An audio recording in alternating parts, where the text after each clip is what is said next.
मेरे प्यारे बच्चे, आप सभी को शुक्रवार की हार्दिक शुभकामनाएं। मेरे बच्चे, अपने जीवन की आज से एक नई शुरुआत करो। जिन लोगों ने तुम्हें दुख दिया है उन्हें माफ़ करो, क्योंकि वो तुम्हारे अपने ही हैं। उन्हें बहुत पछतावा है, लेकिन वह कह नहीं पाते। इसीलिए मैं तुमसे ये कह रहा हूँ और तुम्हें ये समझा रहा हूँ कि तुम्हारा मन साफ है, लेकिन तुम अगर उन्हें माफ़ कर दोगे तो तुम्हारा मन भी हल्का हो जाएगा। तुम गुस्से के बोझ तले दुखी रहते हो। इस तरह कब तक रहोगे बच्चे? इससे अच्छा है कि तुम उन्हें माफ़ करो और आगे बढ़ो। बच्चे, जल्द ही तुम्हें तुम्हारी मनचाही नौकरी मिलेगी। नौकरी के बाद तुम उसके एक छोटे हिस्से का उपयोग अन्नदान में करना। जो तुम्हारा है वो तुमसे कोई नहीं छीन सकता। बच्चे, तुम यहाँ वहाँ की बातें सोचकर खुद को परेशान मत करो। इसीलिए बच्चे, विश्वास से बड़ी कोई चीज़ नहीं है। इसीलिए विश्वास रखो, तुम्हारे जीवन में सब अच्छा ही होगा। और जब भी तुम्हें समय मिले तो मेरे मंदिर अवश्य आना। मैं तुम्हें कुछ भेंट दूंगा और अपने कुछ बच्चों को मैं अपने दर्शन भी दूंगा, किसी भी रूप में। इसीलिए तैयार रहो मुझे पहचानने के लिए। और मेरे कुछ बच्चे बहुत कठिन समय से गुजर रहे हैं और वो मुझसे पूछते हैं कि बाबा, आपका हाथ मेरे सर पर होते हुए भी ऐसा कठिन समय क्यों आता है मेरे जीवन में? तो बच्चे, तुम्हारे इस जीवन के कर्म अच्छे हैं, परंतु पिछले जन्मों के बुरे कर्मों के कारण ये ऐसा समय आया है बच्चे तुम्हारे जीवन में। लेकिन अगर तुम मुझे विश्वास से थामे रहोगे तो मैं तुम्हें इस समस्या से बाहर निकाल लूँगा। बस विश्वास से मेरा हाथ थामे रहो और अपने जीवन में हमेशा ये बात याद रखना कि जब भी तुम्हारा मन अशांत हो तब कोई भी निर्णय मत लेना। मेरे बच्चे, मैं चाहता हूँ कि तुम मेरे 108 नाम पढ़ो या ओम साईं राम का जाप करो। तुम्हारा मन शांत होगा और तुम्हें जीवन में किसी दिशा में आगे जाना है यह भी तुम्हें समझ आ जाएगा। मेरे बच्चे, तुमने जो पूर्ण विश्वास के साथ मुझसे प्रार्थना की है तो मैंने तुम्हारी वो प्रार्थना सुनी है बच्चे।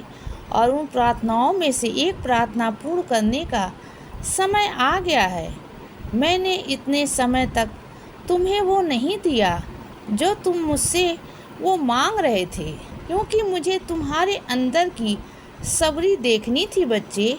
अब तुमने मुझे दिखा दिया है कि तुम्हारे अंदर बहुत सब्री है बच्चे, श्रद्धा और सब्री भी।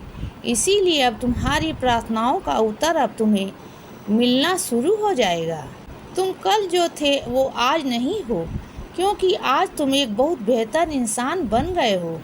और मैं यही चाहता हूँ कि तुम रोज़ कुछ न कुछ हर किसी से सीखो मेरे बच्चे। मैं चाहता हूँ कि तुम आज मेरे 108 नाम पढ़ो। तुम्हें मेरी अनुभूति होगी और मैं तुम्हारे जीवन में अपने चमत्कार दिखाऊंगा। इसीलिए बच्चे, अपने जीवन में प्रार्थना करना कभी मत छोड़ना। मैं जानता हूँ कि तुम अभी परेशान हो, इसीलिए तुम मुझसे बात नहीं कर रहे हो, लेकिन मैं तो तुमसे ही बात करने आया हूँ बच्चे। और ये बोलने आया हूँ कि मैं तुम्हारी परेशानियों को अब सुलझा रहा हूँ। और एक बात समझ लो कि तुम्हारी भक्ति में ही तुम्हारी शक्ति छुपी हुई है। मैं तुम्हारी भक्ति से बहुत प्रसन्न हूँ, इसीलिए तुम्हारे जीवन में अब बहुत बड़ा चमत्कार करने जा रहा हूँ मेरे बच्चे। तुम्हारे अंदर इतनी काबिलियत है कि तुम खुद नहीं जानते। इसीलिए आज मैं तुमसे ये कहने आया हूँ कि निराश मत होना। तुम्हारे अच्छे दिन अब शुरू हो चुके हैं और तुम्हें इसका एहसास इसी महीने से होगा मेरे बच्चे। तुम जीवन में किसकी संगत में हो ये बहुत महत्वपूर्ण होता है, क्योंकि जैसी संगत होती है वैसे ही तुम्हारी सोच बन जाती है। इसीलिए बहुत ध्यान से अपने दोस्तों को चुनो जो तुम्हारी खुशी में खुश हो और तुम्हारी गलती पर तुम्हें रोकें टोकें। वही तुम्हारे सच्चे दोस्त होते हैं। और तुम अपनी जन्म पत्रिका को लेकर चिंतित मत हुआ करो। चाहे किसी पंडित ने कुछ भी बोला हो, ये मायने नहीं रखता। लेकिन मैं तुम्हारा गुरु हूँ और मैं तुम्हारा भूत भविष्य सब कुछ जानता हूँ।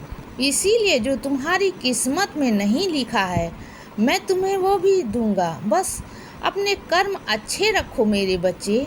जीवन में कभी भी कुछ भी दोबारा से शुरू करना हो तो सोचो मत, बस शुरू करो। क्योंकि मन में वो विचार आना भी एक संकेत है कि उस बात को दोबारा करने का समय आ गया है। फिर चाहे वो तुम्हारा काम हो या फिर किसी से रिश्ते की दोबारा से नई शुरुआत करनी हो तो तुम उसे शुरू करो। इस नई शुरुआत में मेरा आशीर्वाद तुम्हारे साथ है। इसमें तुम्हें सफलता अवश्य मिलेगी मेरे बच्चे, ये मेरा वादा है तुमसे। इसीलिए सदा खुश रहो और हमेशा मुस्कुराते रहो। मेरा आशीर्वाद हमेशा तुम्हारे साथ है बच्चे। अब रात हो गई है मेरे बच्चे, अब सो जाओ। शुभ रात्रि।